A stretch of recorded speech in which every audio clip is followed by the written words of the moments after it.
Kia ora, ko toko ingoa Tom Adams. I'm part of the November Minelab intake based in Christchurch.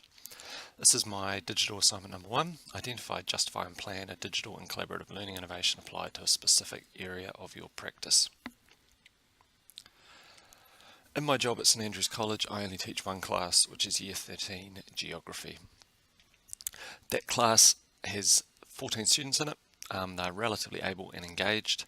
In terms of digital technologies, they're familiar with OneNote particularly, but outside that, their skills are probably pretty normal in terms of other students, their age group in the school. At St Andrews College, we have a one-to-one laptop program, so each of those students has their own laptop in class. On reflection, I have one achievement standard which I have not been happy with the teaching of their students' engagement in, and therefore the student success. That particular achievement standard is demonstrate understanding of how a cultural process shapes geographic environments, colloquially known as 3.2. Traditionally, it has a really high not achieved rate as well. It is upon reflection that I've identified that I think the way that material is presented, it becomes very content heavy, which becomes disengaging for students, quite intimidating for many students, and therefore they don't necessarily attempt that particular standard. As you can see here from my 2015 results, the main points are in the school exam, I had an exceptionally high not achieved or standard not attempted rate. The majority of those were standard not attempted, and really low levels of success in the achieved merit or excellence categories here. In the final NCEA results, it was a little bit better.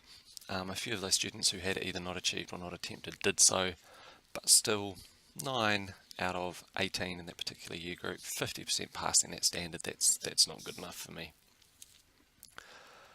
How this relates to my practice is I've identified that using OneNote should and did save me time, but it didn't actually change my practice particularly well, and as a result I have a bit of an inability to account for those particular time savings, which is concerning for me.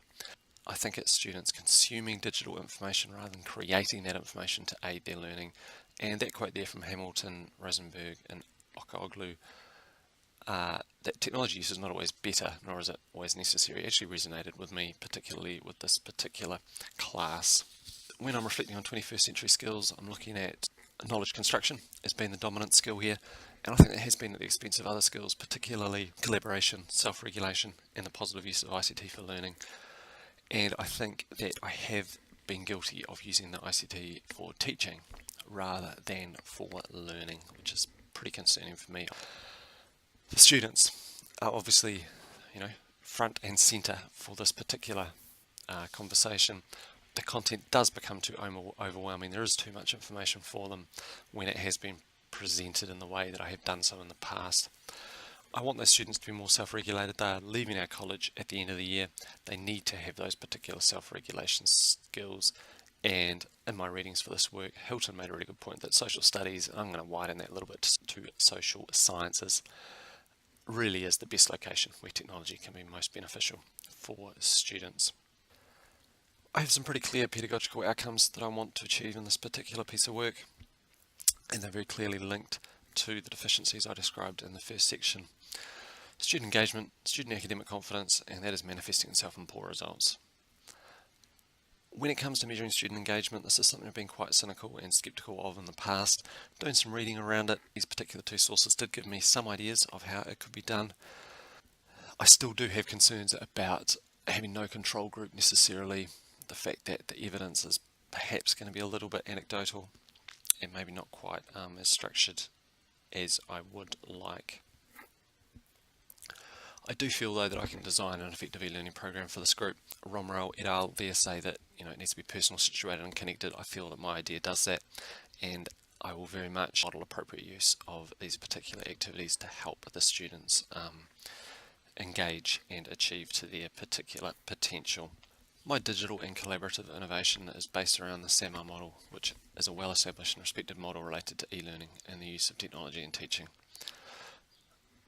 The SAMR model, as seen there, is a 4-step model. However, it has been in for some criticism in the readings that I did, particularly Hamilton and Hilton. I agree with Hamilton that there are inconsistent interpretations as shown by the 4 examples I've shown there. Hilton identifies there that it's perhaps best to use SAMR for reflection rather than design and instruction. I disagree. My own understanding is SAMR as a ladder. This understanding was mainly shaped by a day I spent at a seminar run by the designer of the SAMR model, Dr. Ruben Pointedera, who came to Christchurch earlier this year, and I attended his session. He described SAMR as a ladder, as a logical progression of activities that open up the deeper learning and enable progress to occur. Substitution must occur in order for augmentation, modification, and finally redefinition, rather than looking at a task you've done or designing a task specifically to be redefinition in isolation. My plan is to create a 6-week unit of work that progresses up the SAMR ladder. There's going to be emphasis on application of knowledge rather than just learning, writing, rote learning, those particular content features of this topic which the students have found unengaging and difficult. I believe my plan meets the e-learning framework from the Ministry of Education as I assist students to extend and empower themselves through this increased engagement. As shown by this diagram, my plan covers all 4 aspects of the SAMR model, starting with substitution, which allows me, importantly, to augment their learning, which allows me to modify some tasks, and finally redefine their learning. I believe this particular plan identifies the digital and the collaborative aspects of our task. Most of these tasks, although not all obviously, have a really strong digital emphasis, and many of them will be collaborative. When I chose SAMR, there were some alternatives that I identified, TPAC being the most well-known. In this case, I decided not to try and plan using TPAC. I feel it is perhaps, as Hilton identified for SAMR, it is perhaps more a reflective tool in my own understanding of it. I'm less familiar with it. I really want to go with something that I know, which is my new learning on SAMR this year. The second alternative is obviously status quo. That's not okay. I've made some changes in the past with teaching this topic. We've changed settings, used to do an overseas setting of Bali, now we've brought it home to Queenstown to make it more familiar. We go on a field trip to Queenstown. That's a big investment both in terms of time, effort and money. We do other internally assessment tasks in Queenstown. It's the core of our course. Students must be engaging in this particular activity, and I believe that this approach will allow them to do so. So in conclusion, I'm using the SAMR ladder as the framework to reimagine the teaching of topic content in a more digital and collaborative way, and I really hope it will raise student engagement and ultimately achievement in my Level 3 Geography class.